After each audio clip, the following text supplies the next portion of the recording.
vas a hablarlo, Sí, ¿no? no sé dónde tienen, no hay en Acá yo tengo el plan de estudios de nosotros y tenemos... no, y buscar de otras carreras. ¿No hay en la por eso yo quería página de la saber... universidad? Porque esta es de agronomía. claro. Por ahí tienen que buscar en la página de la universidad y ver qué materias tienen.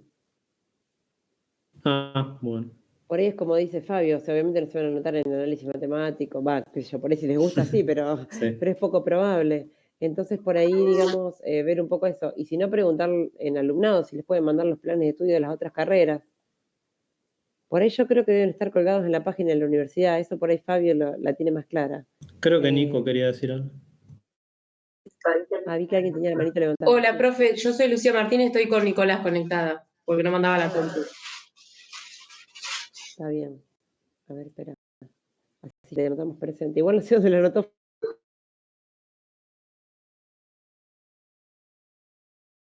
No. Pero dale, ya anoto por las dudas acá. Dale. Me estaría faltando Delfina Robledo y Irina Botti. Yo soy Delfina Robledo, estoy conectada con Alessandro. Ah, bien, estaban ocultas. Sí, pero bueno, estaba conectada al mismo. No hay problema, por eso pregunto, por eso preguntamos, porque por ahí están de a dos, algunos pusieron que estaban de a dos, pusieron los dos apellidos. Sí, la Quizás próxima Delfina pongo falta nada más. última también el apellido. Que está bueno para, como por ahí yo, como estaban hablando, tomamos asistencia con los nombrecitos que aparecen.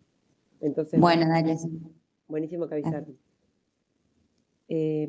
No, yo creo que por ahí tienen o que pedir alumnado o entrar a la página a ver si pueden descargar las carreras, digamos, y ver qué materias tienen ahí como para elegir. Obviamente van a ser de carreras relacionadas, de la ECANA.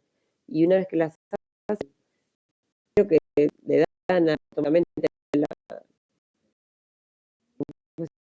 yo sé que está y si se dieron. Bueno, buenísimo. Porque tal vez, no sé, quería mirar yo por lo menos Sí, a ver en la parte de alimentos, quizás había algo que me pudiese interesar. Sí, seguro. En lo de agronomía, qué sé yo, dudo un poco más, pero... No, por eso, pero que sean de la ECANA, me refiero que son más... Ahí estoy revisando la página de Guaraní y ahí hay una lista de electivas. No sé si es lo mismo. No, porque me parece que esas son las listas que ofrecen Esas de las de la genética, carrera. ¿no? Sí, Claro. serían las de genética. Sí. Dentro de la carrera ofrecen esas como optativas, que son materias extras, pero si ustedes toman una de agronomía o por ahí de la carrera de alimentos, porque se relaciona, no sé, qué sé yo, capaz que a alguno le gusta la parte de genética vegetal y toman las carreras de, no sé, mejoramiento, por decirlo, o alguna carrera relacionada de fisiología vegetal, no sé. Entonces por ahí Ya lo tuvimos. pero está relacionada. Claro. Creo que es así, mira. Vos haces optativas o ponele si alguien se anotó en el plan anterior o quiere o le gusta, ponele antropología 1 y 2, te las toman como optativas. Después es según la cantidad de horas que hoy decía Ana, ponele son 3 o 4 porque es según la cantidad de horas que vos tenga la materia. Viste que hay materias, ponele que tienen 4 horas semanales y otras 5. Bueno, ponele si haces 2 de 5, me parece que son 3 materias optativas, si no 4. Porque ahí te dan un poquito más de crédito. Claro, es según la hora, que cada tantas horas son los créditos que te Ponele, si por ahí, si te anotás a los profes de recién, por ahí sea una materia más larga, y sí, porque genética forense empezó después, poner este cuatrimestre que nosotros. Entonces deben tener menos horas. Es Claro. Entonces tengo que estar atento a lo de los créditos. Es cuestión de hablar con la Secretaría Académica y ver, che, mirá, a mí me gusta hacer esta. Tengo que hacer otra más, no tengo que hacer otra más, porque como que cada alumno es como una cosita especial. Yo les aconsejo eso, que por eso iban a tomar algunas que sean diferentes a las optativas que le ofrecen la carrera, preguntar antes de hacerla, porque obvio pueden ser por interés propio y porque les va a decir, pero digamos como para que sirva, ya que la van a hacer, por lo menos que les sirva y decir, bueno, entre estas opciones, mira, me gusta, o por mi forma de pensar, me sirve esta y esta, aceptan como optativas, ¿no? Yo lo preguntaría antes de arrancar. Sí, igual tienes que hablar con ellos porque no te podés anotar sino a la materia. No, por eso. Entonces, sí o sí tenés que hablar con Mariana, con L. Sí, la mayoría de las veces lo maneja Mariana y le decís, Sí, che, es Mariana, la quiero hacer secretaria tal. académica. Claro. Mm. Y la mayoría de las veces te dicen que sí. Sí, más si está dentro de la Lecana, no creo que tengan problema. Por ahí es más difícil cuando es de afuera porque tienen que pedir número de horas de programas y demás, pero si está dentro es como que ellos ya lo tienen y es como más fácil desde lo administrativo. Bueno, preparar el mate, que si no, Marcelo Listo. no, no va a dejar sin Gracias. mate.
Hola, ¿ya están?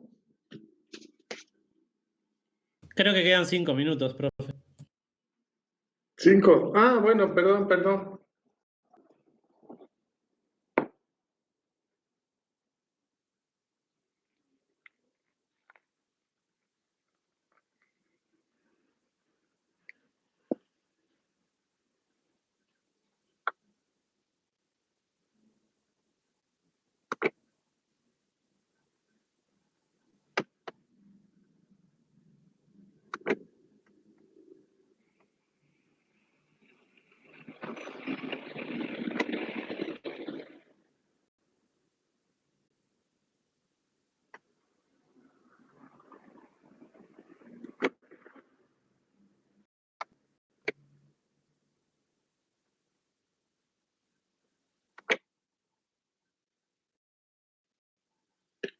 Hola, ¿alguien está ahí que me pueda decir si se ve?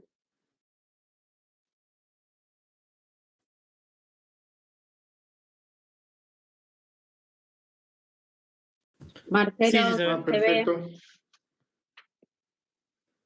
Bueno, mientras esperamos que se cumpla el tiempo,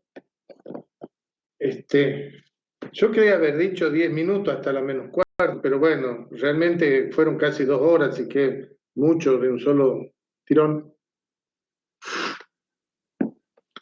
Pero para mí fue muy interesante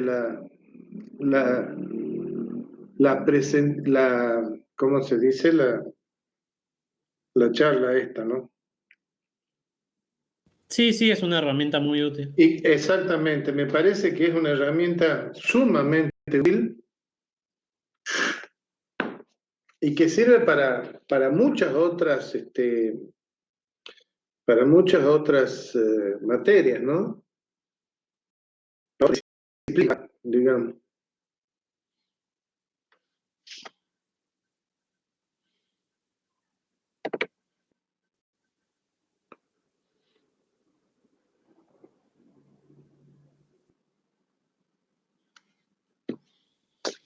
Me apuré en calentar el agua, no está muy caliente, así que ya vengo.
Ya tenemos fecha del segundo parcial, ¿no?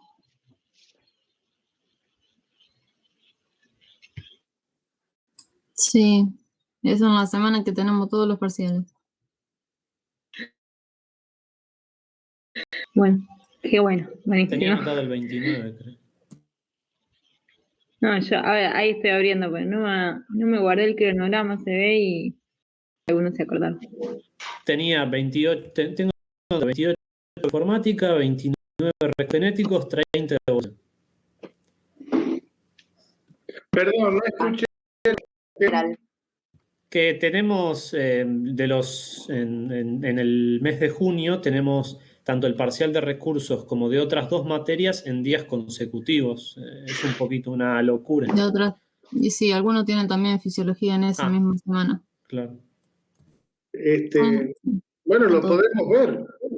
Podemos ver para. A ver, Igual, lo que menos quiero es tener ocasionales inconvenientes, pero. igual yo les digo, bienvenido al mundo de los adultos. ¿Está? El laburo, ustedes van a estar trabajando y van a tener que presentar un informe, uno para hoy a la 1 de la tarde y el otro para las 3:30. Sí. Si ustedes van estudiando todas las materias al día, ustedes... Sí, yo Sí, simplemente pero la esperaba mente no te da Den para gracias- rendir den bien. gracias La que primera tienen materia te creo, el lunes la rendí hermoso. Ya el martes Bueno. tenés rendimiento a media y para el miércoles estás hecho un trapo de piso que no coordina. Den gracias que tienen una materia por día. Me parece que es entendible la comparación que haces, pero me parece que está bueno que en el No, punto no está en donde bueno. se está sí. No está bueno, porque ustedes tienen que entrenarse para poder hacer las 2 o 3 cosas a la vez. Si ustedes las materias las llevan al día, las rinden. Pero estresar psíquicamente a los estudiantes y dañar su salud mental no me parece que sea Escucha, la mejor yo manera. te voy a hacer una pregunta, Santiago. ¿Vos te pensás que nosotros nos estresamos psíquicamente? Mirá dónde. A ver, nosotros nos ponían 3 parciales un día y vos te pensás que teníamos el mismo derecho que tienen ustedes a quejarse. Te podías quejar, no podías decir nada, y lo rendía, aprobaba y seguía adelante. No, a ver, chicos, ¿Y qué tiene eso? Yo entiendo que antes eran más injustas las cosas, pero eso porque es una Y comparación lo justa. superábamos, y ustedes no tienen capacidad de superar parciales. Fabio, igual, mira, yo creo que vos sos de la generación de mis viejos, así que es una generación que ha tenido varios inconvenientes con su salud mental. No, Y no justamente tuvimos así salimos inconveniente, lo nosotros. hicimos. Así que Ustedes son unos es quejosos. complicado comparar. No, ustedes son unos quejosos. No es quejoso, Ese es tratar problema. de mejorar las cosas para un futuro mejor. Mira, Santiago, yo te voy a decir, hemos dado la oportunidad de tomar los parciales una semana después y el rendimiento no es que mejora terriblemente, ¿eh? Si yo te digo, Pero tenés un el parcial la rendimiento semana no que lo es viene todo. y te lo paso 10 días después, no es que de un 7 te vas a sacar un 10, te saca un 5. ¿Qué así? Ya lo vimos. Ustedes lo que tienen que hacer es llevar la materia al día y aprovecharnos a nosotros. Cuando están acá, nos tienen que matar a preguntas. Hoy, hay estos tiempos muertos, en vez de estar discutiendo, que tienen 2 parciales, tendrían que estar discutiendo algo que no les quedó claro de los temas que vimos, que ya los tendrían que tener leído o estudiado. ¿Se entiende lo que les digo, chicos? Nosotros sentimos como docentes que ustedes no nos aprovechan. Entiendo tu Nos punto de tienen que vista. matar a preguntas, no con preguntas de cuántas preguntas vamos a tomar o si cambiamos. Preguntarnos, formarse, sacarse duda, aprovecharnos. De hecho, ¿no? Y ya para ir entrando en tema, de hecho, en este parcial pasado, de esta semana pasada, fue la primera vez desde que soy profesor de la UNOVA que al aplazar fue con nota tan baja. O sea, hay gente que ha tenido que hacer recuperación porque había sacado menos de 6, pero sacar menos de 4 es la primera vez. Perdón, tenía una consulta sobre eso. ¿Cada tema lo hizo un profe distinto? No, a ver, yo los temas, lo que hice, todo lo hice yo, con preguntas de los distintos profes, que me dieron a ver, Fabio me pasó una serie de preguntas, Mariano me pasó una serie de preguntas y Charlie también. De las 3 materias, digamos, hubo 3 preguntas que eran largas de cada uno de esos otros temas, pero fue una sola pregunta, aunque entraban varias cosas, para no aumentar el número de preguntas, porque si no tendría que haber puesto 15, 20 y hubiera sido más complicado por la nota, ¿no? Algunas preguntas eran complejas y otras preguntas eran, en la mayoría, o sea, en las que de Charlie, de Fabio y de Mariano, no les pedíamos explicación. Era sí o no, o completar o poner qué significaba. En las otras les pedimos un poco de explicación porque era una pregunta, digamos, por el tema era verdadero o falso, y entonces justificar. No sé si por ahí viene la pregunta, no sé si la respuesta va hacia lo que preguntaba. Yo no veo a nadie en este momento porque tengo la pantalla con la presentación, así que... Sí, está bien. Eso me responde lo que quería hacer. Gracias. Y para el próximo examen, cuando se decida, el próximo parcial va a tener todos los temas de recursos fitogenéticos, uno de zoogenéticos, alguna pregunta de GIS y alguna de microbiología. De microbioma. Te quería consultar también eso, si entraba lo que habíamos visto esto de los del sistema este geográfico. Gracias. Sí, van a entrar. Bueno, por eso lo dije públicamente. Mándenme las preguntas para, para el examen. ¿Alguna pregunta? Bueno, ¿están todos? Sí, Porque ya van a ser las 4 ya. Bueno, ¿han podido leer algo de este tema?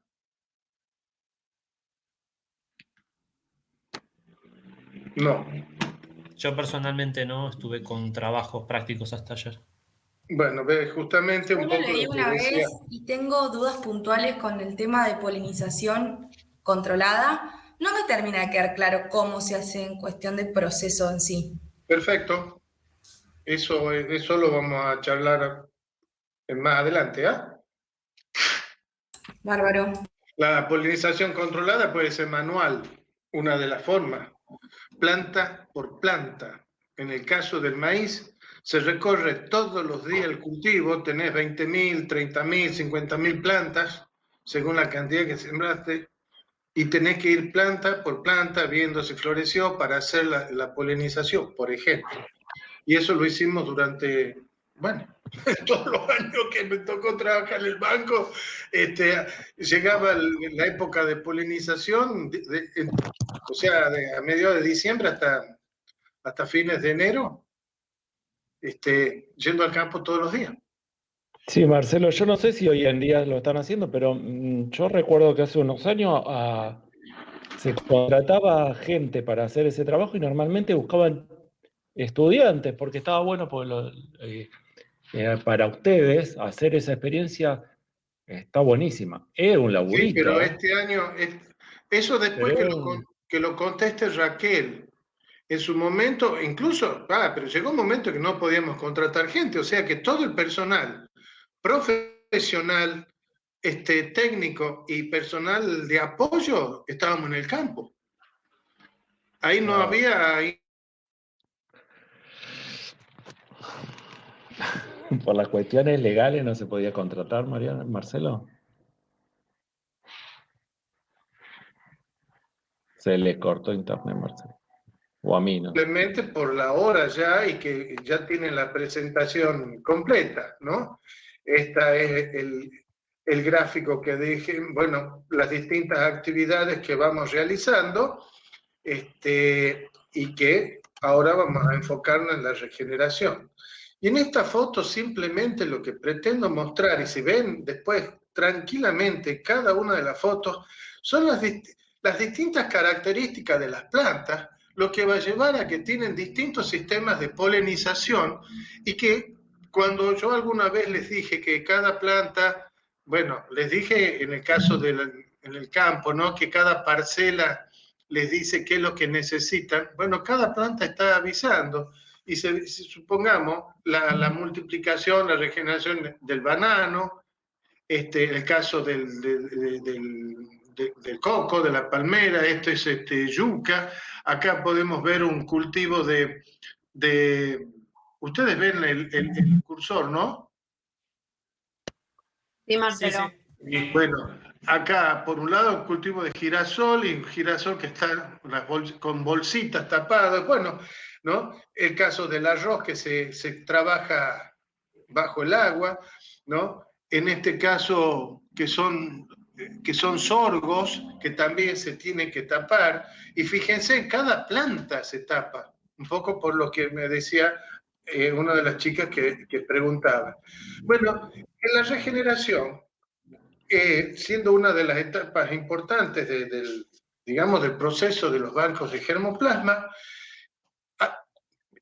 cada cierto tiempo se hace un monitoreo, se habla de alrededor de cada 5 años, ¿no? Un monitoreo significa, ver en qué condiciones se encuentra la semilla almacenada. Ya ahora estamos hablando de material que está dentro del banco, bancos de semillas, dejamos de lado por el momento todo lo que tiene que ver a otro tipo de sistemas de conservación. nos vamos a enfocar en los bancos activos de germoplasma que conservan semilla, fundamentalmente de tipo ortodoxo. Y puede ser semilla de comportamiento intermedio. ¿Por qué? ¿No? Que, como bien lo han visto y que fue pregunta de examen, la semilla de comportamiento intermedio, digamos, tiene una duración un poco menor a lo largo del tiempo que la de comportamiento ortodoxo. La regla dice que cuando la semilla tiene un poder germinativo menor al 85% o la cantidad de semilla disponible es baja, tenemos que incrementarla, o sea, regenerarla. Y la regeneración es el incremento del germoplasma conservado manteniendo las características genéticas de la población, la estructura genética de la población, ¿no? Y como dije, se regenera, se incrementa cuando tenemos que bajó el poder germinativo dentro de ciertos límites o que me quedó una cantidad reducida de semilla. Pero por otro lado también hay, ¿no? Y yo siempre quiero aclarar, colegas, Sevilla y Hall, que, digamos, separaron, por un lado lo que es regeneración y por otro lado lo que es la multiplicación, y en la multiplicación es el mismo proceso que la regeneración, pero sin ser tan estrictos en cuanto a mantener las estructuras genéticas de la población. Dijimos que los objetivos de la regeneración, y esto es muy importante, ¿no? Para mantener la integridad genética del material, tenemos que tener en cuenta, por un lado, el error humano, las posibilidades de contaminación, la deriva genética, o sea, el descuidarse en ciertas acciones. Por otro lado, desde el punto de vista natural, las mutaciones que pueden darse, ¿no? La selección natural, porque hay plantas que se van a adaptar y otras no, y cuando se cosecha, cuando se almacena el material, tomar en cuenta que las muestras sean balanceadas, vamos a hablar de eso más adelante. Por otro lado, tenemos que minimizar costos. Si yo, en base a la pregunta que me dije, en base a la pregunta que me hicieron, sobre si que la polinización tenía algún problema, y yo les dije, en algunos casos, como en el caso del maíz, como en el caso del girasol, como en el caso del sorgo, se trabajan cada una de las plantas. Piensen que el costo de manejo de el costo de mano de obra y de material, si a cada planta hay que taparla con una bolsa, ¿no? Eso tiene un costo. Considerando que tiene que ser personas con cierto grado de formación, pero no una formación profesional, sino, no necesariamente digo, sino el tema del error humano es muy importante considerar, ¿no? O sea, las cosas no se pueden hacer a cualquier hora, no se puede hacer rápidamente, hay que tomar en cuenta ciertos aspectos para evitar, entre otras cosas, el error humano, digamos, mal manejado, nos lleva a contaminación, por un lado, o sea, que venga polen de otra especie, perdón, de otra población, polen de distintas especies puede no tener ningún efecto, y lógicamente el trabajar de una manera no adecuada pues, lleva a deriva genética, ¿no? Hay que tener en cuenta la biología de la especie. Según la especie que yo estoy trabajando, va a ser el tipo la forma de obrar que voy a tener. Por ejemplo, si es una especie autógama o si es una especie alógama, en las especies autógamas, si es 100% autógama, no debería tener ningún cuidado, pero si es fundamentalmente autógama, tengo que tener cierto cuidado porque habría cierto grado de alogamia. Y si son especies alógamas, tener en cuenta cómo vamos a hacer la polinización cruzada. En algunos casos, los materiales se polinizan por el viento, por insectos, entonces eso nos va a llevar a que tengamos estrategias diferentes de manejo, ¿no? La disponibilidad del lugar, la disponibilidad de equipo para llevar el trabajo en sí. Esto, les quería mostrar simple, esto es papa. La papa, si bien se multiplica por los tubérculos, es una especie alógama en donde para hacer los trabajos de cruzamiento, fíjense en que se trabaja con lógicamente en invernáculo cuando florece. Para hacer los cruzamientos tenemos que eliminar, digamos, para evitar la autofecundación, para hacer la polinización cruzada, mire, trabajando con pinza, ¿no? De tipo pinza de laboratorio, o sea, un trabajo bastante lento, puntilloso.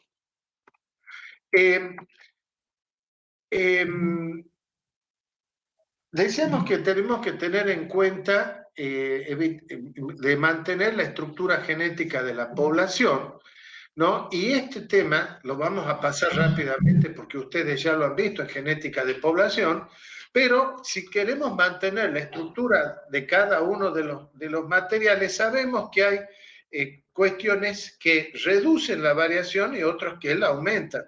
Reducen la variación la selección natural. O sea, desde el punto de vista natural, ¿no? La oscilación génica aumenta la mutación, las migraciones y las recombinaciones. Bueno, en la selección natural, según las condiciones climáticas, el material va a ser, se van a beneficiar ciertos genotipos en desmedro de otros, ¿no? Y producen un cierto alteración o cambio de la estructura genética. Por eso, cuando nosotros hablábamos de la cantidad de semillas que hay que obtener, es importante porque la muestra de semillas que uno va a tomar de una población determinada cuando se hace la colecta, esas semillas van a ser una muestra de la población original considerando que se encuentra en equilibrio el material. Y yo cuando voy a regenerar voy a usar una muestra de esa cantidad que traje. Entonces siempre va a haber un grado, digamos, aleatorio de material que voy a utilizar. Entonces siempre se va a producir algún tipo de erosión genética y ocurre que en la medida, por eso hay que extremar esfuerzos para llevar adelante el trabajo. Y conclusión, cuando yo les comentaba de la clase de colecta, que incluso les dije que solíamos tener algún tipo de diferencias con algunos colegas que hablaban de que hay que sacar una cierta cantidad baja, o sea, manteniendo el 20% que habíamos hablado, ¿no? De no afectar a la población natural, de sacarle todo, ¿no? O en el caso del cultivo, no usar, qué sé yo, que yo les comentaba, en el caso de maíz recolectar 10 mazor, que yo decía, si es posible, muchos más. ¿Por qué? Porque el tema está en que yo, cuando mejor conservo la semilla, en mejores condiciones digamos, de temperatura y humedad, yo voy a necesitar regenerar menor cantidad de veces. Y acá por eso les remarqué, durante la selección natural actúa sobre la multiplicación inicial o la regeneración en ambientes diferentes, ¿no? Si yo recolecto semillas en Salta y las quiero multiplicar acá, por las distintas condiciones ambientales, hay distintos genotipos o combinaciones génicas que se van a ver favorecidas y otras perjudicadas. De hecho, acá sembramos para evaluar los maíces y muchos maíces que vienen de allá demoran muchísimo en florecer y algunos cuando florecen no producen polen o no largan la estigma. Entonces, la selección natural actúa muy fuertemente afectando la estructura de la población. Y si yo voy a pensar en que tengo, de la muestra que saqué, tengo que ir a Salta a regenerar, sembrar, que pasen 4, 5, 6 meses para que florezca, pero mientras tanto la planta tiene que crecer, hay que cuidar las malezas, hay que regarla, o sea, tiene un costo operativo enorme. Además, si tengo que ir allá para polinizar el material, realmente se hace muy difícil. Por eso, el tema este de regeneración uno lo toma como un tema especial dentro de lo que es toda la parte de almacenamiento y conservación, porque nos parece que es un tema que es álgido en el hecho de que hay que tratar de mantener la estructura de la población, ¿no? Y que es, digamos, complementaria de la selección natural en el ambiente natural, ¿no? De lo que sería la conservación in situ. En la conservación ex situ, el material no evoluciona, porque está, digamos, y yo trato de mantener la estructura genética similar a de la cual la obtuve. Entonces, ahí para ir uniendo cosas, vean, lo importante que es la colecta, la forma en que hice la colecta, para que la semilla que obtengo me represente la variabilidad genética del material que yo estoy conservando, y después al regenerarlo, como para regenerar y que se trate de mantener la estructura genética de la muestra que obtuve. Entonces, por eso les decía que es muy importante el tema de la colecta, y en el caso de la regeneración, cuando es necesaria, regenerarlo en ambientes similares a los cuales uno ha obtenido el material. Bueno, ustedes saben, la selección natural puede ser centrípeta, o sea que favorece hacia la media de la población, o direccional cuando se favorece alguno de los extremos, o la disruptiva, o que se va hacia uno de los extremos, o la disruptiva cuando se mantiene en estado polimórfico algunos genotipos. Bueno, en el caso de la selección, esta que se presenta, ¿no? La selección estabilizadora, que se selecciona alrededor de la media. ¿Y qué ocurre? Los materiales que son más precoces, por ejemplo, tomando el ciclo, ¿no? Los materiales que son más precoces y los más tardíos son los que por algún motivo no se regeneran, por decirlo. Una vez más, el ejemplo de maíz, que creo que es el más adecuado para esta explicación de regeneración, que además está el libro de Brice, que el año pasado el capítulo, me tomé el trabajo de traducirlo, porque estaba en inglés, está disponible en lo que es la bibliografía, les recomiendo que lean. Bueno, al principio, cuando las primeras plantas empiezan a florecer, probablemente uno no fue al campo todavía, o siempre se escapa alguna. Cuando se trabaja pensando que, supongamos, una parcela de multiplicación son de 15 surcos, en total son alrededor de 330, 340 plantas por parcela. Se siembran alrededor, según los años, ahora podrá confirmar después Raquel, pero estábamos sembrando en la época que yo trabajaba en INTA, entre 100 y 150 parcelas, a 15 surcos por cada uno, y cada parcela tiene 300 plantas. Bueno, pueden hacer las cuentas de la cantidad de plantas que se trabajan, ¿no? En la selección disruptiva se da cuando en ambientes que no son estables, por ejemplo, de repente hay digamos, viene bien el clima y se produce una sequía, no se pueden hacer operaciones porque las plantas se queman, se achicharran las panojas, por ejemplo, no se produce polen. Entonces, en ese periodo de tiempo, al no haberse podido obtener materiales, entonces queda que hay ciertos materiales que se pierden, ¿no? Y en el otro caso, cuando, bueno, una situación similar se da en estas condiciones también. Supongamos que haya mucha lluvia acá, no se puede obtener, no se pueden hacer las operaciones porque la planta sigue polinizando, pero no hay cruzamiento porque se lava el polen, entonces se favorece alguno de los, digamos, algunas estructuras, algunos genes.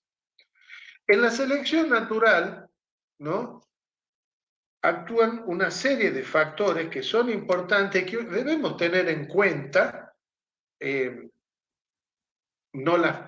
A ver, podemos preverla, pero no manejarla, porque por un lado tenemos, por ejemplo, el diferencial de velocidad en la germinación. Hay materiales que, si uno va a regenerar materiales cuando bajó el poder germinativo, dice el 85%, según las condiciones, uno puede, si se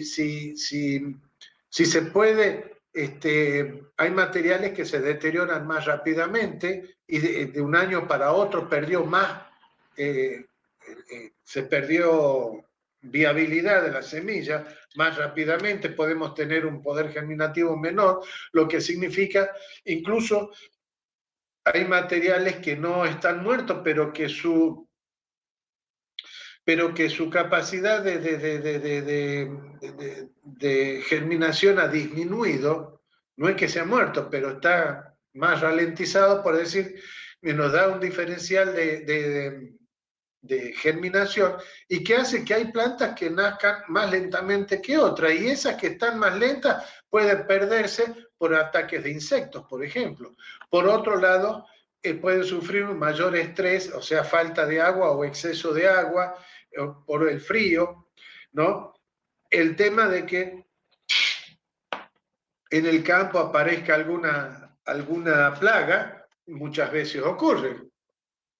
Hormigas, liebres que te comen las plantas cuando están germinando, palomas que comen después de la siembra, algún gusano suele ocurrir o alguna enfermedad que se presente. En el caso de la floración y un poco lo que les mostré, cruzamientos asociados por ciclo. Las plantas más precoces, uno podría llegar, ¿no? Sería en este caso, supongamos que uno poliniza las plantas precoces y después poliniza las más tardías, entonces se asocian por ciclo, ¿no? Perdón. En el caso de la maduración, bueno, al tener distintos ciclos dentro de una población, bueno, va a haber algunos materiales que maduran antes que otros. De hecho, esta situación se presenta mucho en las poblaciones de los bancos. ¿Por qué? Simplemente, y les pregunto, ¿por qué? ¿Por qué se puede presentar diferente de ciclo? Porque no siempre las estaciones son iguales, o sea, los... No. Pensemos en la población. Porque a ver, ¿por qué te digo no de la estación? Porque yo siembro un material hoy y toda la parcela, digamos, se encuentra dentro de las mismas condiciones de la estación. Fría, o sea, sufren el tema de la temperatura, la humedad, la humedad, la disponibilidad de agua, entre otras cosas. Perdón, Marcelo, ¿podés volver a repetir la pregunta que me mareé? Pero esos diferentes A ver.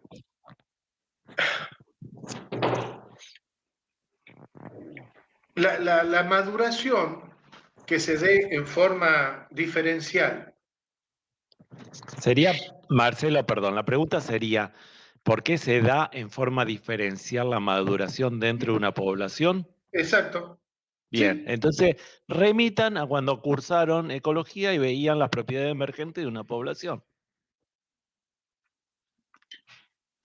Más simple todavía y lo hemos visto. ¿Por qué dentro de una población, el lote que ustedes siembran, eso sería su población? Porque hay individuos que maduran en distinto tiempo que otros. Eso es lo que está preguntando Marcelo. Es muy simple. Abran la mente. Abran la mente, piensen. Simplemente por la variabilidad genética. Las combinaciones génicas son distintas. Nosotros conservamos variabilidad. Y si hay variabilidad, va a haber individuos que son más precoces, otros que son más tardíos. La mayoría va a estar dentro de una media. Algunos van a ser más altos, otros van a ser más bajos. Algunos van a tener resistencia a una enfermedad y otros no. Lo mismo Perdón, que Marcelo, yo creo que a los chicos se le vino a la mente cuando hablamos de una población de sembrar maíz, lo que estamos acostumbrados a ver, que todos los individuos de esa población son todos iguales. Y en Bueno, este pero caso estamos hablando de que no son iguales. no, justamente. ¿Está? Nosotros conservamos la variabilidad. Para Por conservar eso, la incluso variabilidad no cuando tienen que ser tuvimos la iguales. parte legal, que ahí aprovecho para decir, porque alguien contestó sobre la ley de semilla, nosotros en la ley de las variedades comerciales, los híbridos comerciales, son estables, uniformes. Nosotros nosotros conservamos la variabilidad, entonces nuestras poblaciones, nuestros materiales no son estables, no son uniformes, son, bueno, lógicamente son diferentes. Bueno, ¿seguimos? ¿Alguna pregunta? Bueno, No, yo tenía en mente lo que tenía Fabio. Uno es como que desde que empezás la carrera te dice, no, cuando plantás, no sé, especies como maíz, qué sé yo, tenés, son uniformes, genéticamente muy similares, muy variabilidad. Entonces, uno viene, ya hace 5 años con eso en la cabeza. Bueno, perdón. No, yo no veo quién es, no voy a preguntar quién me está contestando eso, pero lo que yo tendría que decir, entonces vos hasta ahora no cursaste nada de recurso genético. Soy Ana, soy Ana. Porque desde el primer día les dije... No, yo entiendo. Lo que quiero decirle es que a uno le cuesta sacarse el chip de lo que viene viendo y recursos hizo que no saquemos el chip. Bueno, porque es todo lo contrario a lo favor, que venimos viendo ahora. por favor, mantengan el chip cambiado mientras estemos en recursos genéticos. Eso es lo No, que nos hace... Marcelo, perdón, no, creo que no pasa por el chip lo que dice Ana. Creo que pasa por una imagen que tienen formada de un cultivo. Estamos Puede ser, acostumbrados sí. a... ¿Entendés? Tenemos Sí. una imagen preformada ya en la cabeza. Está, ustedes cuando uno le dice un lote de maíz, ven todos los maíces iguales, porque están diseñados para eso y ya lo hablamos 20.000 veces. En este caso, la idea es que no sea iguales para conservar la variabilidad de lo que estamos hablando o la diversidad génica de esa especie. Claro. ¿Está? Pero en la imagen, Marcelo, cuando los chicos, e incluso yo te diría, nunca tuve oportunidad de ver una población de maíces donde todas las plantas sean distintas, porque no tuve la oportunidad. A ver, por Donde todas favor, nazcan a distintos momentos. antes que se reciban, eso tenemos que quedar de acuerdo con Raquel, porque ahora no, pero digamos, en el cuatrimestre no se ve, porque las plantas o están cosechadas o todavía, ahora que viene el frío, no sé, pero tendrían que acercarse algún día. El banco está tan cerquita, está exactamente donde ustedes hacen los trabajos del edificio de maíz, va. Ahí está el banco de germoplasma, en el sector que es, que es de INTA, que yo les comenté que donde ustedes hacen los trabajos, los laboratorios era el banco de germoplasma y el suscrito lo cedió a la universidad en su momento. No es que... A ver, yo le ofrecí a mi director en ese momento para que se pongan de acuerdo con las autoridades de la UNOVA para que se hagan ahí los laboratorios. No es que yo los di porque soy Marcelo Ferrer, no me da, eso es ¿cómo se dice? Es propiedad del Estado y uno dispone de la mejor forma posible. Bueno, a lo que voy es, y que sería bueno que para diciembre, ¿no? O al menos, porque en diciembre es cuando empiezan a florecer las plantas, porque hay un momento que todas son parecidas. Tampoco no es que una mida 25 metros de altura y otra 10 centímetros. Hay una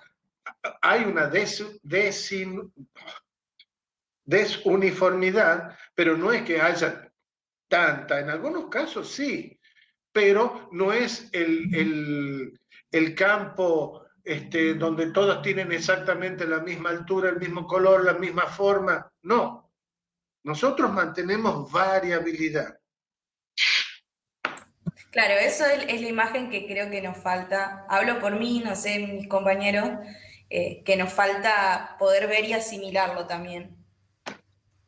Sí, desgraciadamente eso casi no se ve porque justamente si uno va por el campo y ve una población, un material de maíz o de soja que tiene distinta altura, puede decir que mal que está sembrado, o que muchas veces ocurre y que siendo un buen material, por problemas de desuniformidad del terreno, que a veces al tener cierta ondulación hay más humedad en un sector que en otro, hay más fertilidad en una parte del terreno que en el otro, hace que el material tenga distintas alturas.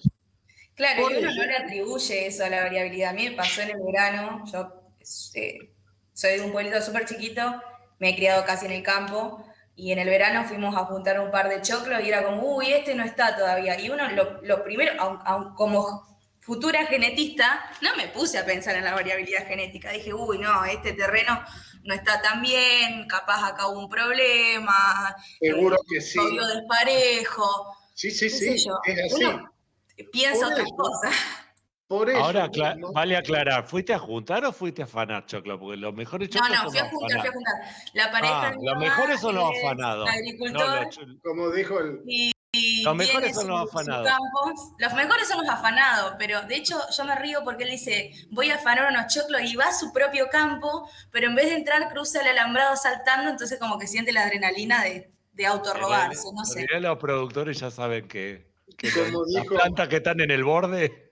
Chao, fuiste. Sí, claro, obvio. De todas formas, ahí sí conviene aclarar que probablemente sean uniformes genéticamente hablando, porque seguramente se han sembrado híbridos, y ahí sí tiene la desigualdad del terreno. En el caso de los maíces que se ven en los campos en general, son genéticamente uniformes. No es lo mismo que de lo que está hablando Marcelo. Y por eso quería aprovechar para un tema que yo no lo voy a dar, lo va a dar Raquel la semana que viene, es lo siguiente. Por la desuniformidad del terreno, cuando se trabaja en caracterización y evaluación de los materiales, es importantísimo tener, digamos, donde se van a plantar, se van a sembrar los materiales, tiene que ser un terreno uniforme. Y un terreno para eso, a ver, en INTA lo tenemos ubicado cuáles son los terrenos uniformes, porque hace y ya va a ser como 120 años. El año que viene va a ser 120 años de la creación de la chacra experimental. Pero en un terreno que uno no conoce, lo que debería ser lo que se llama un ensayo en blanco, que significa utilizar un cultivo uniforme, o sea, genéticamente uniforme, sembrarlo en un lote más amplio y ver el sector donde las plantas sean las más uniformes posible. Entonces, ese sector significa que el terreno es uniforme, pero sí, como lo que estábamos hablando, hay plantas altas, plantas bajas, cuando uno hace la evaluación del material, entonces en el caso nuestro va a tener una diferencia desde el punto de vista genético y una diferencia desde el punto de vista del ambiente y separar cuáles efectos ambientales, cuáles efectos genéticos, a veces complica y te lleva a errores. Eso lo digo, me estoy anticipando, pero para que tengan en cuenta en el futuro para cualquier tarea que tengan que hacer. Bueno, por otro lado, además de la selección natural, se encuentra la oscilación génica, que es la fijación al azar de ciertos alelos, ¿no? ¿Y cuándo se da? Justamente, hace un rato dije, bueno, qué importante que es la colecta, de tomar una muestra adecuada, bla, bla. Pero,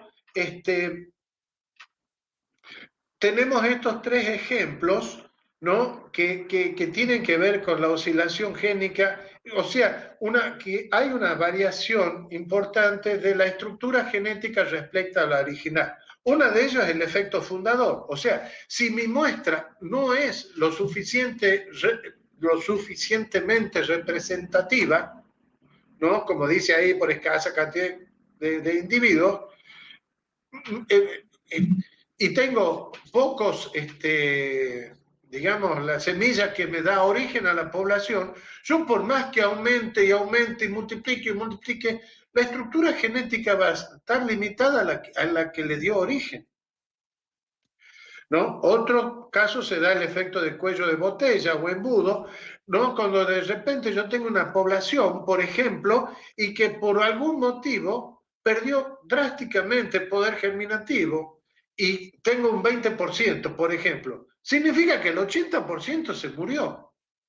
Y por más que yo multiplique a partir de ese 20%, mi nueva población, mi nueva subpoblación, digamos, no va a ser representativa o digamos, va a representar menos a la que le dio origen. ¿Por qué? Porque hay ciertas combinaciones génicas que se han perdido, ¿no? Y otra cuando dice que las poblaciones cada vez, porque hay materiales que son complicados, que uno multiplica o regenera y obtiene pocas mazorcas. Y después los vuelve a hacer y sigue siendo siempre poco, entonces se va produciendo pérdidas al azar, porque uno no sabe cuál es el genotipo que se va a perder, ¿no? Y bueno, y esto me parece importante, que aunque la multiplicación incremente mucho el número de genotipos, la estructura que se va a obtener es la misma de la que le dio origen, no por cantidad de materiales, sino porque es la genética que se obtuvo. Por otro lado, tenemos, ¿no? los factores que incrementan la variabilidad, y uno de ellos es la migración, o sea, la incorporación de alelos, ¿no? Que nosotros en el caso de maíz le llamamos contaminación, en otros cultivos también, que viene cuando viene polen proveniente de otra población. Y que esto es muy importante porque esto ocurre muchas veces cuando se está regenerando. Por un lado, el hecho de que cuando uno dice que uno tiene que ser muy cuidadoso y gente muy honesta, porque como en todo trabajo, lógicamente, pero cuando estamos en el campo, si yo me equivoqué de surco y al lado estoy en el surco de otra población y saco polen de un material y le pongo en el otro material y me equivoqué, estoy cruzando dos poblaciones diferentes, eso sería contaminar, y si me di cuenta, digo, nadie me ve, entonces lo dejo. Claro, ¿qué es lo que hacemos nosotros en el caso de maíz? Tratamos de que las poblaciones que se siembren no sean del mismo tipo. Hay distintos tipos de maíz, unos son colorados, otros son blancos, otros son amarillos. Entonces tratar de ir intercambiando en la medida de lo posible, porque de repente hay un trabajo en que todos tienen que ser de una misma raza, un tipo de raza, que todos son anaranjados, entonces no podemos hacer esa diferenciación. ¿no? Por eso digo que es muy importante la honestidad, el hecho de trabajar no a las corridas, sino en un ritmo adecuado. Y justamente ese flujo de genes se da, digamos, por ejemplo, en el caso del poroto, que es una especie autógama, pero que tiene cierto grado de alogamia, se ha encontrado mucho que se da un traspaso de genes entre cultivo y parientes silvestres. ¿Y cómo lo han determinado? Porque en las poblaciones silvestres de poroto, ¿no? O las que le llaman porotos primitivos, son pequeños y el poroto cultivado es más grande. Pero con el tiempo se ha visto que hay ciertos porotos silvestres que han ido incrementando su tamaño por el flujo génico ese que es bajito, pero importante.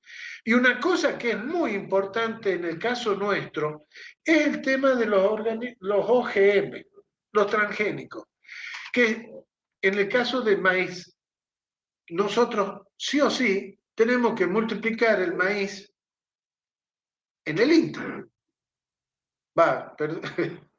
Bueno, yo sigo hablando en primera persona. Multiplicamos los maíces en el INTA.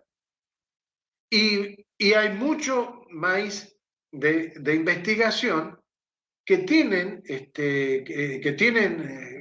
transgenes. Pero nosotros en el banco no podemos utilizar transgenes, porque como ya les dije, esos tienen derecho de propiedad, esos tienen dueño. Y si nosotros multiplicamos un material y después lo cedemos a otro y tiene un transgen y aparece, nosotros estamos cediendo un material que tiene dueño. Entonces estamos cometiendo digamos, una cuestión que es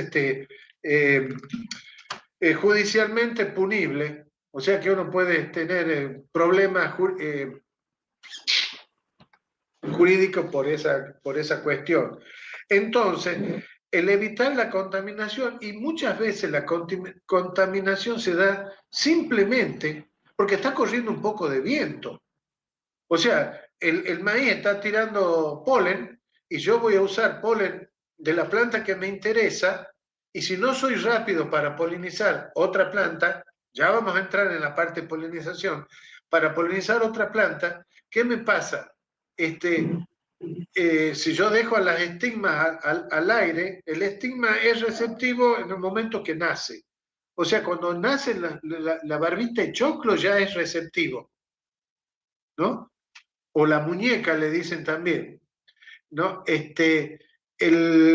Son receptivos. Entonces, si no se lo tapó a tiempo, si cuando hago la operación de polinización manual no lo tapo a tiempo y hay un poco de viento, o el hecho de mover la planta, yo de repente muevo una planta con, digamos, los surcos son a 70 centímetros, entonces a veces uno toca otras plantas, se puede dar el tema de la contaminación, que caiga polen extraños ahí. Bueno, la mutación es otro de los elementos que sirven, que aumentan la estructura genética. Por un lado, se da con la crioconservación o la conservación in vitro, se vio que hay, digamos que las tasas de mutación se incrementan, pero también estos colegas, que ya los nombré antes, Sevilla y Hall, que son en Perú, vieron que en ciertos campos de regeneración en altura, el efecto de la luz ultravioleta, por efecto de la luz ultravioleta, se incrementaba la tasa de mutación natural, ¿no? Bueno, esto lo voy a pasar rápido, les pido que lo vean con tiempo, tranquilo, ¿no? Pero en el caso de las especies, por eso dije que maíz es el mejor ejemplo, el maíz tiene la característica de tener los dos sexos en la misma planta, pero separados. Hay otras plantas que tienen ambos sexos en la misma flor. ¿no? Algunas especies que son alógamas, e incluso las autógamas casi todas, ¿no? O sea, que una planta autógama se poliniza antes que se abra, para asegurar la autopolinización. En cambio, en las plantas alógamas, tiene que haber polinización cruzada. Hay algunas complicaciones, no vamos a entrar en el tema, es que, qué sé yo, hay plantas que son autoincompatibles, eso no lo vamos a tocar, no viene al caso. Ocurre en algunos girasoles, ocurre con algunos sorgos, bueno, el sorgo es autógamo, pero bueno, no entramos. El tema, las especies alógamas necesitan muestras mayores para mantener la estructura génica, eso lo vimos en otra, también en la clase anterior, ¿no? Y que el tamaño efectivo, esto es importante, esto ya lo han visto ustedes también, el tamaño efectivo de la población, cuando yo hago una regeneración, va a depender del número de progenitores que dejan descendencia. O sea, si yo siembro y obtengo 100 plantas, si solamente 2 plantas son las que van a dejar descendencia, mi número efectivo depende de esas plantas que dejaron descendencia, no de las que están en condiciones de dejar descendencia. Para hacerlo más, más explícito, todos ustedes, varones, mujeres, forman parte de una muestra de una población humana. ¿Quién de ustedes, digamos, incluyendo los profes, quiénes de nosotros hemos aportado para una nueva generación? Voy a empezar por mí, porque soy el más viejo. Yo, digamos, con mi señora tuvimos 4 hijas. De las 4 hijas, 2 de ellas tienen familia. Raquel, Fabio, también. Pero ustedes, muchos de ustedes están en condiciones de dejar descendencia, porque están sexualmente maduros, pero no han dejado descendencia todavía. Algunos sí, algunos otros no. Entonces ustedes al día de hoy no están aportando a la nueva generación. ¿Se entiende eso? Sí. Sí, yo te voy a hacer una pequeña acotación, Marcelo.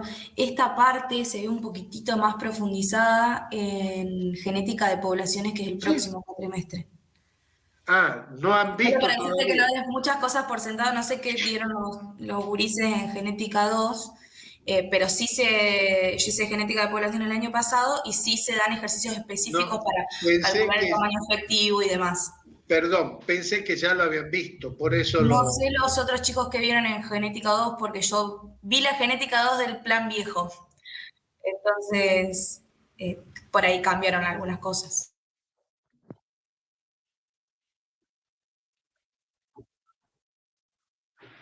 Está bien. Bueno, entonces paso rápido. ¿O no? No sé al final qué es lo que... ¿Qué hago?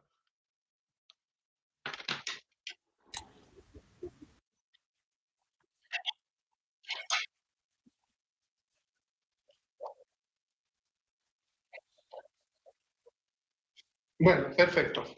Bueno, no, eso de... Me metí, pero no sabía qué habían dado y por ahí dabas por sentado un montón de cosas para que no quede nadie al aire. Muchas gracias. Bueno, en el caso del maíz se lo puede tomar de 2 maneras, como especie monoica, dice que aportan en forma simultánea las gametas masculinas y femeninas, o sea que uno maneja lo que es la flor masculina y femenina al mismo tiempo, o de alguna manera, y como especie dioica que no aportan de manera simultánea. Bueno, yo les decía que si quieren ver en el libro de Rees, que como les dije que lo traduje, pero bueno, según el tipo de polinización controlada, va a ser el tamaño efectivo, y eso significa que va a ser más o menos efectivo el trabajo que uno va a realizar, ¿no? O sea, polinización en cadena, el tamaño efectivo, el N, es igual a 2 veces el N, bueno, así los otros, ¿no? Que ya ahora vamos a entrar a ver cuáles son el tipo de polinización. Cuando el material es considerado especie dioica, ¿no? Tiene que ver en el número de machos, el número de hembras, con esta fórmula. Cuando se hace polinización al azar... Marcelo, ¿Sí? para volver a la filmina anterior. Sí. Que eso le quede, que entendamos la fórmula, o que entiendan la fórmula, que es que la cantidad de machos y la cantidad de hembras con la que yo empiezo la población, lo multiplico por 8 y lo divido por la suma de machos y hembras que tengo, me da lo efectivo. ¿Se entiende? ¿La entienden la fórmula esa? ¿Qué significa? Sí, Fabio. Yo pensaba mostrarles mejor después, cuando vamos en la parte de Porque animales. la otra después se multiplica por otro coeficiente, por eso. Claro, pero justamente por eso yo le digo que vean el libro de Riz, pero si además han visto ya en genética de población el tamaño efectivo, por eso no quería entrar quería pasarlo más rápidamente. Este es otro, ¿no? Según el tipo, bueno, en este caso en la polinización al azar, cuando se toma igual cantidad de semillas de cada mazorca, eso lo explico después, esta es otra fórmula que se aplica, ¿no? En el caso de los animales domésticos ya vamos a volver a ver esta fórmula, porque hay un ejemplo que está muy clarito, ver que distintas cantidades de machos y de hembras me dan tamaño efectivo similar. Y eso ahí voy a hacer hincapié para que hablemos después sobre el tema variabilidad genética y la diferencia que hay entre lo que es armar un rodeo de banco de germoplasma y armar un rodeo de producción de carne, por ejemplo. Bueno, el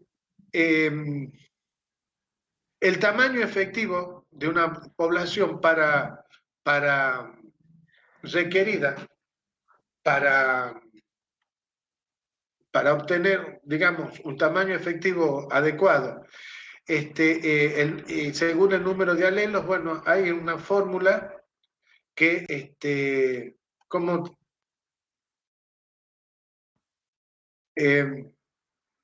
da estos resultados. No voy a entrar a hacer discriminación sobre el tema. Bueno, el tema de la polinización, ¿no? Dijimos que tiene que ser en las condiciones ambientales más similares a las cuales uno ha obtenido el material. Y bueno, ¿dónde se puede regenerar? A campo o en el invernáculo. Como decía, de ser posible en la región de origen. Es carísimo, muchas veces imposible llevar adelante eso. Por eso tenemos que ver de que la población sea lo más adecuada posible en su tamaño original, pero seguro que hay que regenerar, porque, a ver, sin pensar en materiales de Salta, de Jujuy o de Chubut, o de materiales provenientes de acá, de la región de Pergamino, pero fueron recolectados en la década del 50, del 60, o sea, son materiales viejos. Hubo que multiplicarlos, hubo que incrementarlos justamente en las condiciones más adecuadas, que serían el campo experimental, que es representativo de la región. En ese caso, y que ya se los dije antes, utilizar parcelas uniformes para que el efecto ambiental sea lo menor posible sobre el efecto genético, ¿no? y manejando el cultivo de la mejor manera para que no haya insectos, para enfermedades, que haya una buena nutrición, riego. En lo que hace a la regeneración puede ser en forma natural, lote aislado, o polinización controlada, que normalmente es polinización manual. En la polinización manual, en el caso del maíz, existen estas tres, ¿no? Cadena, planta, planta y mezcla de polen, que lo vamos a ver ahora. El lote aislado. El lote aislado puede ser, en el caso del maíz, en los otros cultivos también, para especies alógamas o de polinización cruzada, puede ser temporal o espacial, fundamentalmente. Temporal. Por ejemplo, si yo tengo maíz acá en el campo experimental y tengo poblaciones que tienen un ciclo de vida similar, si yo voy a usar un lote aislado, el lote aislado temporal significa que yo voy a separar en el tiempo la siembra del material para que cuando un material emerge, el otro ya está más avanzado, y entonces cuando florece un material, el otro todavía no está floreciendo. Pero ¿por qué digo un mes? Porque a veces las poblaciones digamos, con una semana, 10 días, se emparejan. ¿Por qué? Porque una tiene materiales más precoces y la otra puede tener materiales más tardíos, y hay que evitar en lo posible ese cruzamiento natural que se pueda dar entre los materiales. ¿Se entiende? Hola. Sí. Sí, profe. Y por otro lado está el espaciamiento espacial, de espacio, de distancia. Al menos 200 metros entre lotes, 300 metros, en algunos casos más. ¿Por qué? Porque si hay polinización entomófila, o sea, de insectos, hay que ver qué insecto es el que poliniza y cuánto es el desplazamiento que puede tener un insecto al aire libre, ¿no? Bueno, otro tipo de lotes aislados es aumento del tamaño, o sea, sembrar una población muy grande para que, supongamos, en el centro, solamente voy a cosechar el centro, porque ya de esa manera sé que no va a venir polen o sea, de alguna manera hay una barrera, eh, digamos, para evitar la contaminación. Pero desde el punto de vista del recurso genético, pensar que uno va a sembrar muchísimas semillas es imposible. Las muestras de conservación que tenemos, ¿se acuerdan? 1000 semillas, 2000 semillas, 10.000 semillas según el tamaño. Entonces estamos hablando de eso.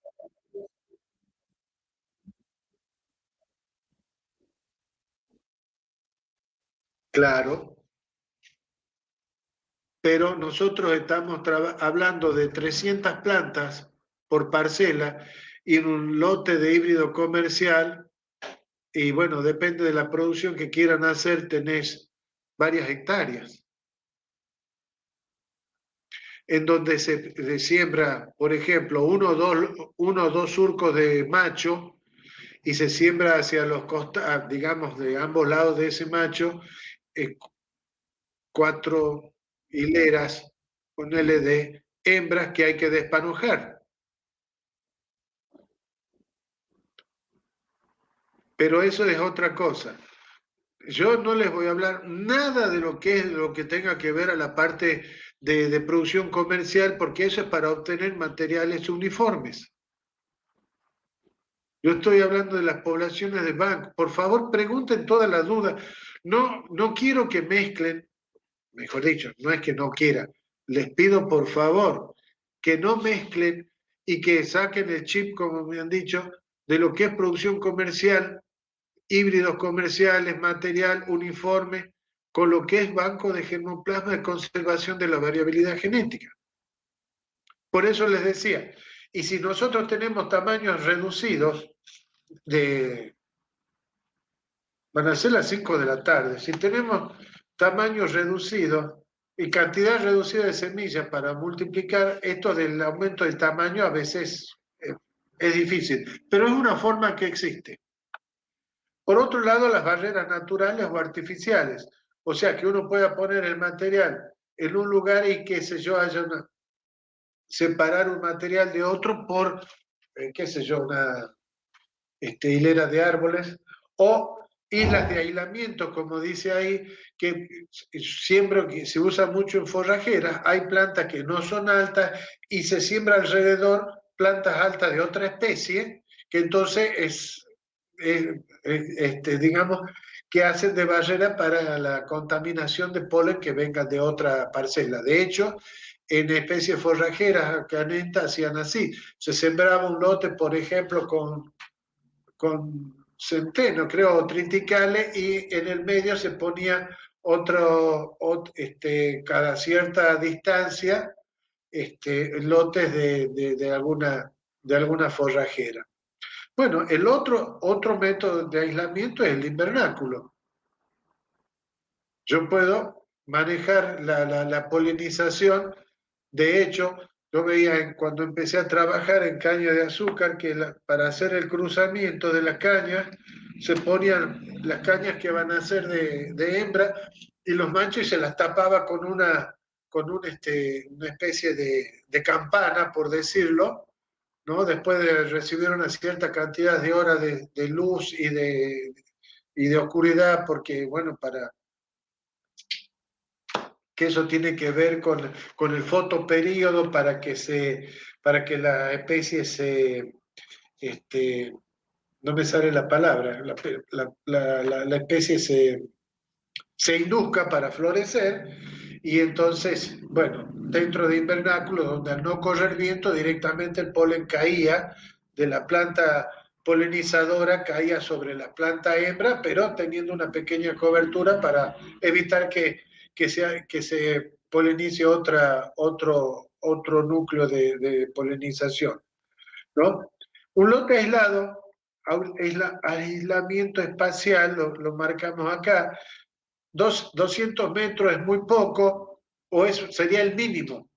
Podemos hablar de 300 y más, teniendo en cuenta, entre otras cosas, la dirección del viento.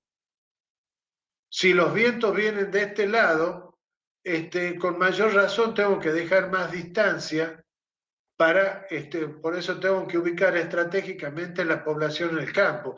Y estas plantitas que se ven ahí no solo significa de otros cultivos, sino incluso del nacimiento de plantas que sean, que le llamamos plantas guachas, que nazcan del año anterior. O sea, el aislamiento espacial hay que dejar una distancia entre plantas, ¿no? Y que se siembran para la misma fecha. Y otro tipo de aislamiento, por ejemplo, en estos son tréboles, que se polinizan a través de insectos, de abejas, entonces se ponen abejas aquí adentro y las plantas, digamos, la distancia es mínima.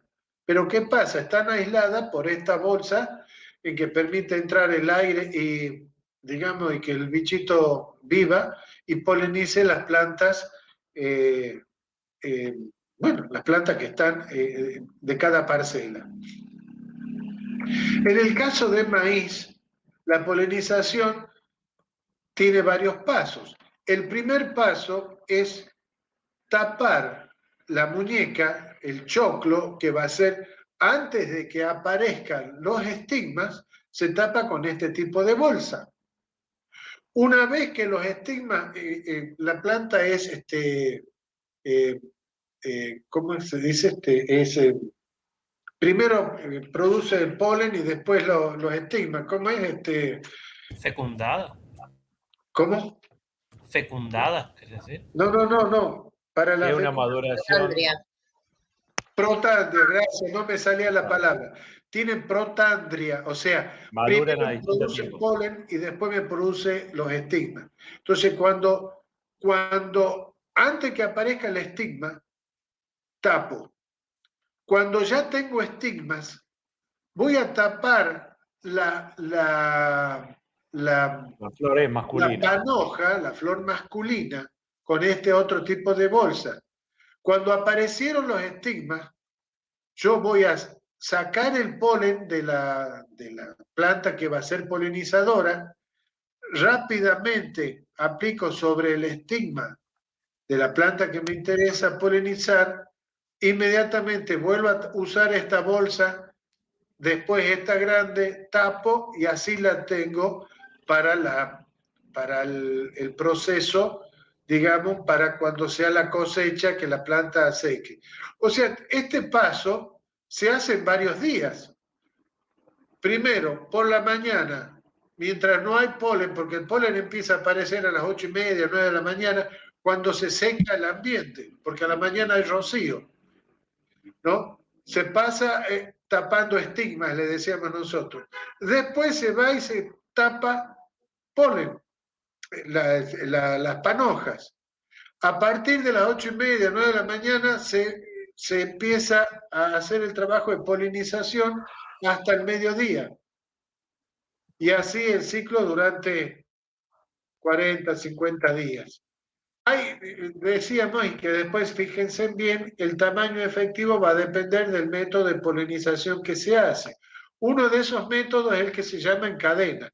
Entonces, tomo el polen de una planta, polinizo a otra, de esa planta polinizada saco el polen, polinizo a otra y así voy haciendo un proceso que ustedes ven acá, todas son plantas iguales, todo muy bien, pero si en la realidad yo estoy manejando material que es variable, esto de que yo saco polen de una planta para otra y así trabajar en cadena, medio imposible. Es muy fácil, como digo, mostrarlo, pero no así en la realidad. El método Marcelo, perdón, ¿esa polinización controlada en cadena se da de la misma manera que explicaste recién en general? O sea, se tapan hasta que aparecen los estigmas. En todos los casos que sea, todos los casos que es polinización manual, en el caso de maíz, es este proceso. Polinización controlada. Ok, de acuerdo. Gracias. En cadena sería esto, pero no se usa. El otro sería el de planta a planta, que es el que más utilizamos, que es, yo de una planta saco el polen y polinizo otra. Y de otra planta saco polen y polinizo otra y así. Puede decir que sería un método adecuado, también porque tiene que ver con el tamaño efectivo de la población. Pero yo en alguna oportunidad les dije que las plantas, bueno, sigo y después les comento, ¿no? Eso sería planta a planta. ¿Por qué? Porque si yo en el campo, al tener distintas condiciones del material, yo si tengo polen, busco cuál tiene estigma y así voy trabajando. No me quedo esperando de que la planta de adelante, yo saco polen de una planta, al principio el surco. Si la otra planta todavía no ha polinizado, espero. No, voy eligiendo dentro de la parcela las distintas plantas. Otro método que es rápido, pero que ya vamos a ver, es sacar polen de un grupo de plantas, se la mezcla en una bolsa y después con esa voy y polinizo otro grupo de plantas. Pero ¿qué pasa? En esta de planta a planta, yo siempre, y les voy a volver a repetir, la parcela te dice qué es lo que hay que hacer.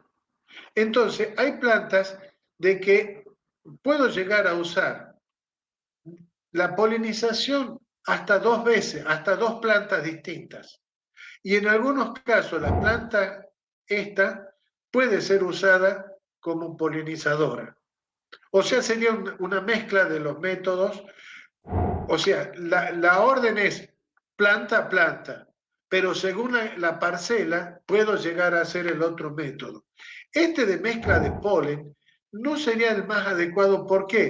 Porque de repente una planta es mucho más productora de polen que el resto. Entonces, me va a dejar más descendencia. respecto a las otras plantas polinizadoras. En cambio, en esta, si yo uso todo el polen de esta va acá y después todo el polen de esta va acá, yo estoy haciendo de una planta a otra, punto. No estoy, digamos, todo el polen me sirve para una mazorca, sea mucho o poco, pero para una sola. Bueno, distintos autores en distintas fechas dijeron qué cantidad de semillas hay que usar para regenerar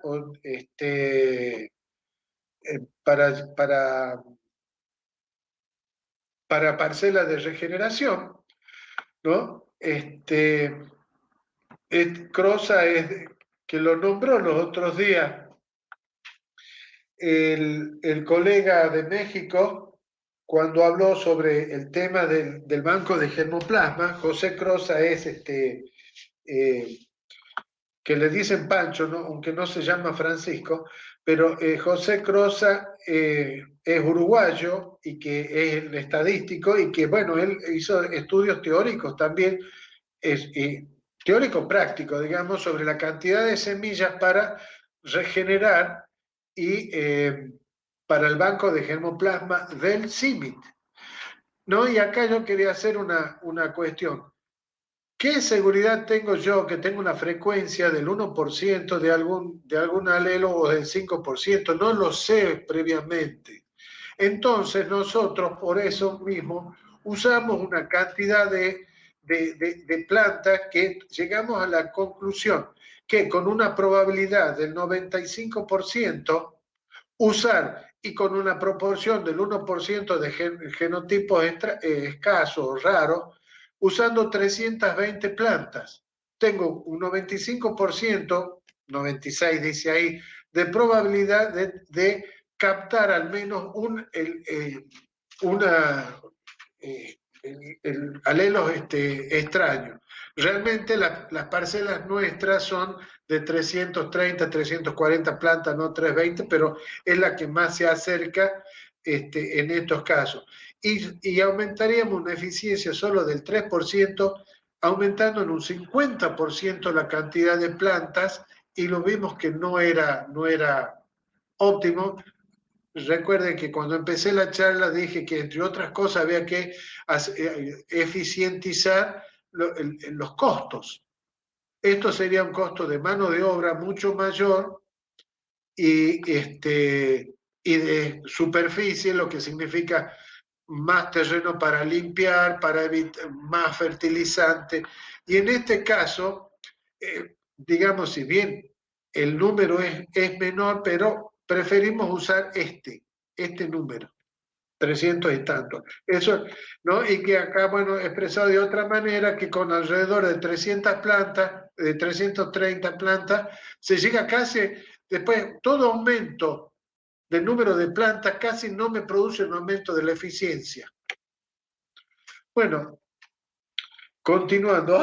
Estoy ya, la lengua seca, ustedes deben estar muertos porque voy hablando a toda velocidad y yo como tucumano soy pausado para hablar.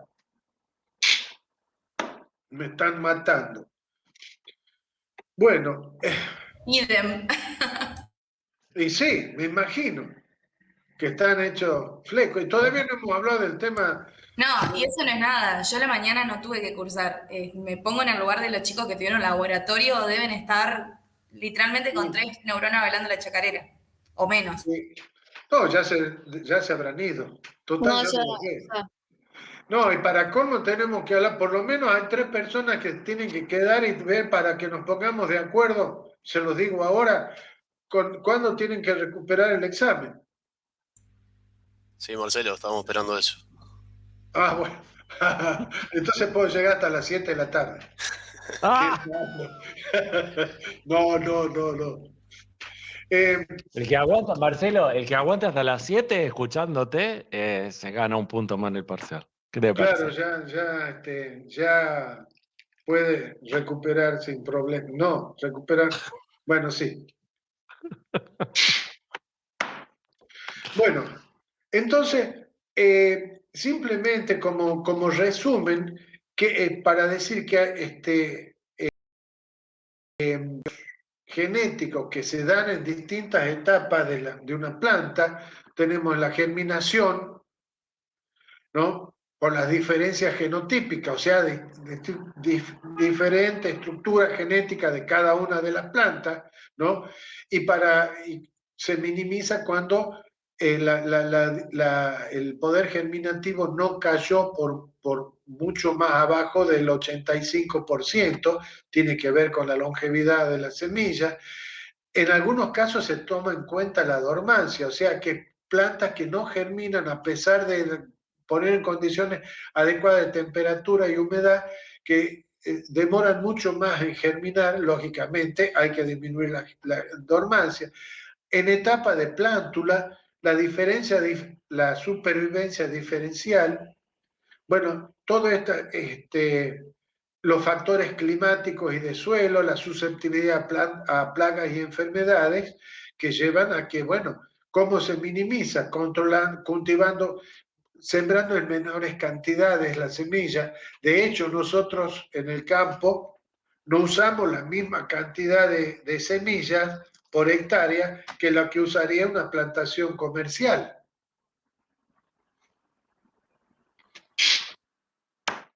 ¿No? Porque a nosotros nos interesa cada planta y no el conjunto para mantener la variabilidad genética de la población. Bueno, en la fase reproductiva,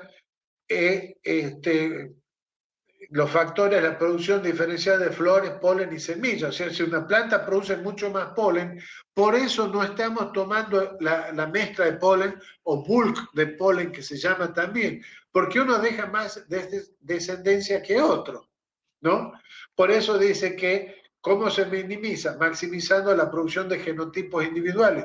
Por eso la producción de planta-planta, por ejemplo. Al momento de la cosecha, y bueno, secado y empaquetado, el problema de la maduración diferencial o en algunas especies con la dehiscencia de semillas.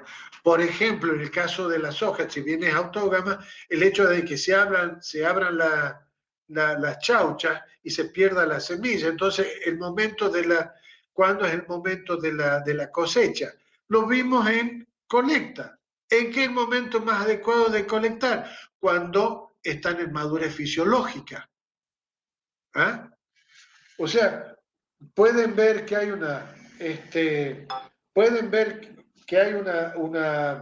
una situación que es similar. La regeneración con la cosecha. La regeneración con la cosecha, con la colecta, perdón, me entró una llamada, estaba cortando, ¿no?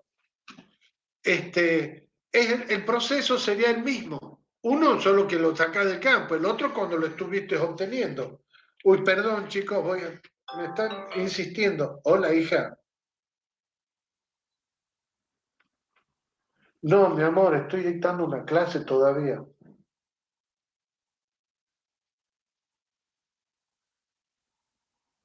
Bueno, mi amor. Perdón, una de mis hijas insistiendo por un problema médico. Vuelvo a entrar. Bueno, la madurez diferencial puede afectar la conservación de semillas de alta calidad.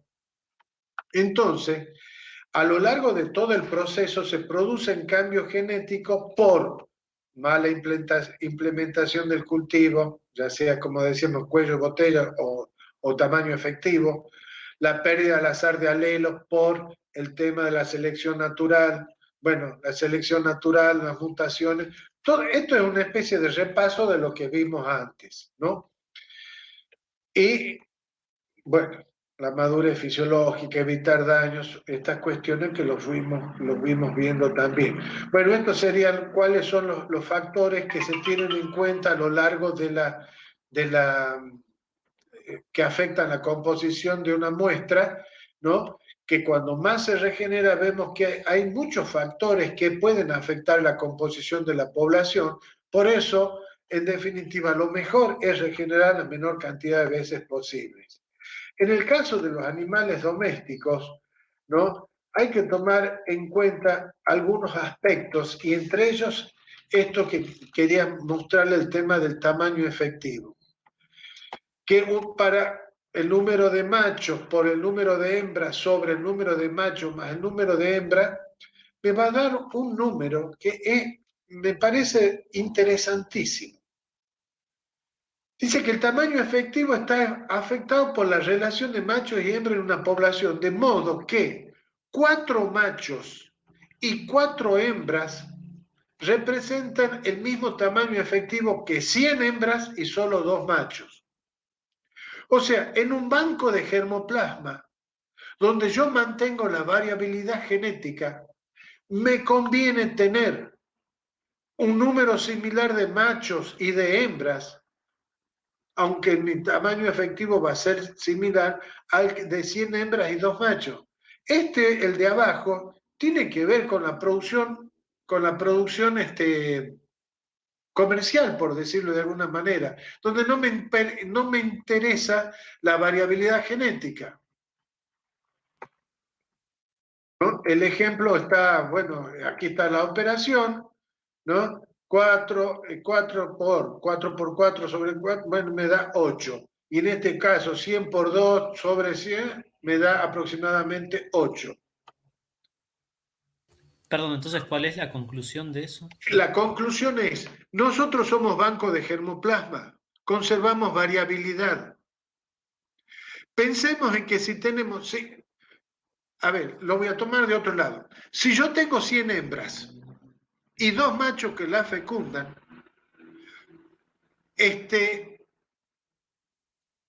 digamos que al menos 50, y si cada macho fecunda a 50 hembras, vamos a tener que al menos son 50 terneros, van a ser medio hermanos, porque van a ser hijos de la misma madre, de distinta madre, pero del mismo padre. ¿No? Si son 2 machos, por eso, 50 por un lado y 50 por el otro. Entonces la variabilidad genética te la va a estar dando solo la madre. En una cuestión de, digamos, de un banco donde las condiciones, la capacidad de disponibilidad de terrenos, disponibilidad de fondos es menor, y yo quiero privilegiar la variabilidad genética de cada hembra cruzada con otro macho, con un macho distinto, me va a mantener una cierta variabilidad genética de ese material. Y para un tamaño efectivo similar, con mucho menores animales, menor cantidad de animales, tengo un tamaño efectivo similar al del rodeo, digamos, comercial, por decirlo de alguna manera. ¿Se llega a entender? Sí, gracias. Bueno,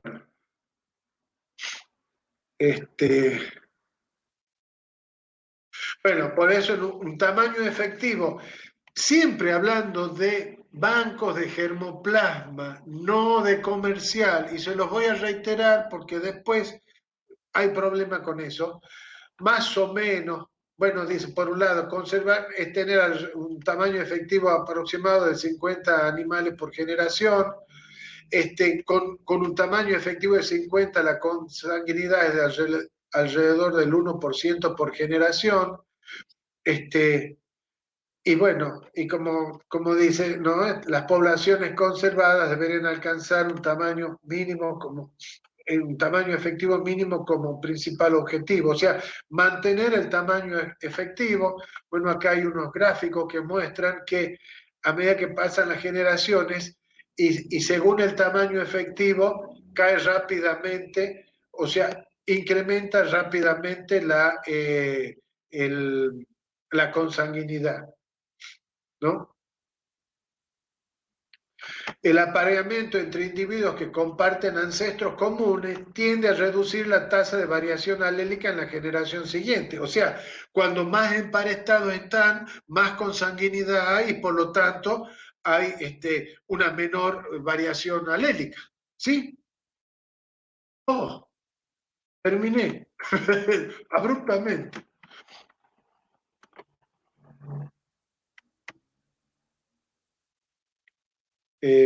A ver, ¿cómo hago? Aquí. Salí de la... Deja de compartir, eso. Sí, estoy en eso.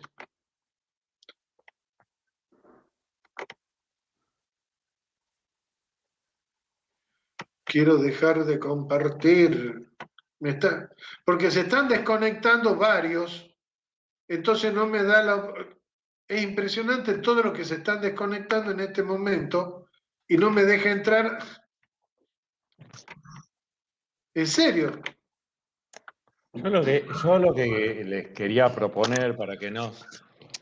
es que se tomen un tiempo, de acá hasta la semana próxima que tenemos clases, que lean esta filmina, porque la idea era que hoy, cuando Marcelo ponía, ustedes ya la tuvieron leída, y si generan dudas, si se les generan dudas, que las anoten y que las compartamos la semana que viene. No se queden con dudas, porque si ustedes recién van a leer la clase 3 días antes del parcial, están al horno. Entonces, tómense un tiempo de leer esta clase y anoten todas las dudas para salvarlas la clase que viene. Eso es lo que no sé, cada uno manéjelo como quiere. Es lo que yo les propongo, me parece que es lo más óptimo, no arrastrar dudas.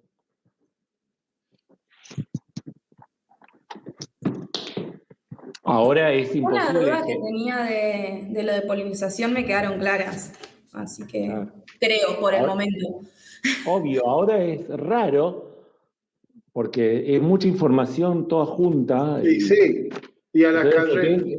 tienen que sentarse tranquilo, leerlo, tranquilo, retomar y ver, ahí si se generan dudas, las anotan, en la clase que viene las salvamos. Pero no esperen al último día. ¿Está? Bueno, no sé si alguien quiere hacer alguna pregunta.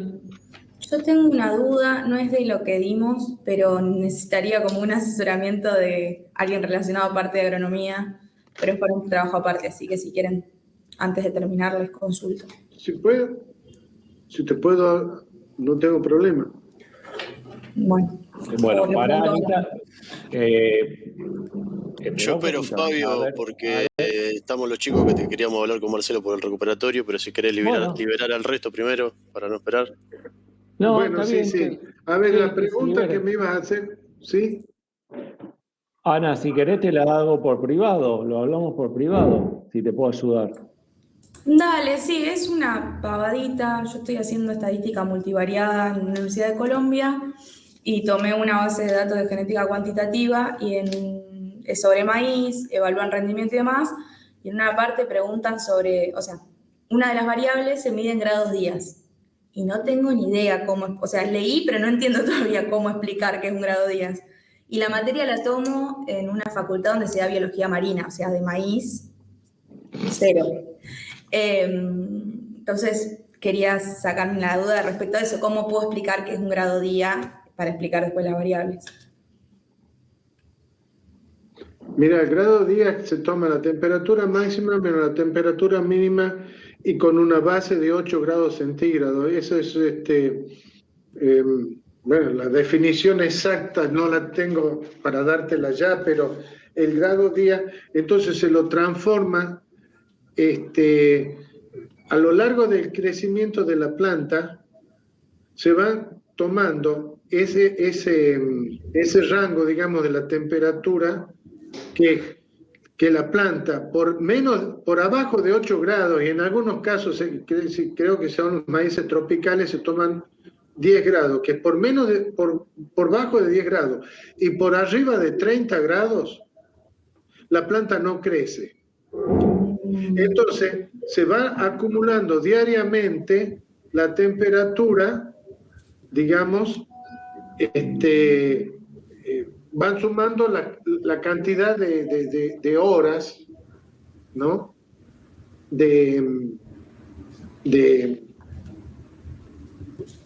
La cantidad de la temperatura esa diaria. Entonces te dicen que una planta es 560 o 650 grados día. Es más exacto que decir ha florecido a los 60 días. Claro, porque en realidad se toman dos variables que se miden con grados días, que es días de floración y el intervalo entre la floración de machos y hembras. Y en esta de intervalo de floración de machos y hembras, me daba grados días de menos 17. Entonces, claro, la profesora, que en realidad ella es licenciada en matemática y tiene sus posgrados en estadística, no entendía cómo podría haber menos 17 días. Entonces le digo, no es en días, sino en grados días, pero voy a consultar bien cómo explicarlo, porque no trabajan en el tema. Pero ahí me quedó claro y estoy pensando cómo lo puedo explicar. Bueno, Así que muchas gracias y perdón por el tiempito que les robé. Hasta la semana que viene. Por favor. Adiós. Chao, chao. Bueno, chicos, a ver, Sofía, Macarena, y me está faltando... Yo, Facundo. Facundo, sí.